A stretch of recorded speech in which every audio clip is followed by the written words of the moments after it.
It's very clear that class action litigation is the new trend. Why? Because if you are successful in either getting a verdict or a settlement, the numbers are extraordinary. Since 2020, the highest settlement values, they're into the billions, right? We're seeing 5 billion, 1.7 billion, like these are big time numbers. But not all class action lawsuits are going after major corporations for billions of dollars. I've seen class action lawsuits go after an individual who's worth just a few $1 million.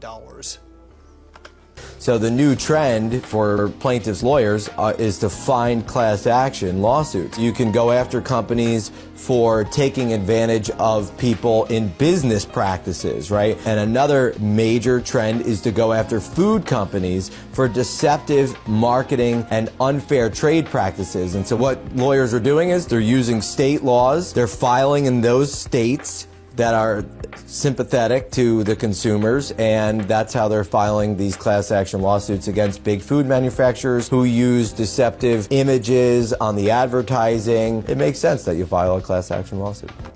And it does make sense if someone is actually being deceptive, but based on some of the things he said, it sounds like this is a common tool for attorneys, not necessarily the public who are seeking justice, to stir up litigation which would not otherwise be brought through advertising. Hopefully the attorneys are not doing any deceptive advertising on their end, and then to argue that what may have been an acceptable advertisement 5-10 years ago is no longer a safe way to advertise. And it just means that the way that people are advertising has to evolve, and it needs to stay ahead of these class action lawsuits, because once this area dries up, there's going to be the next step in the law game where attorneys find new ways to sue people and new ways to sue corporations.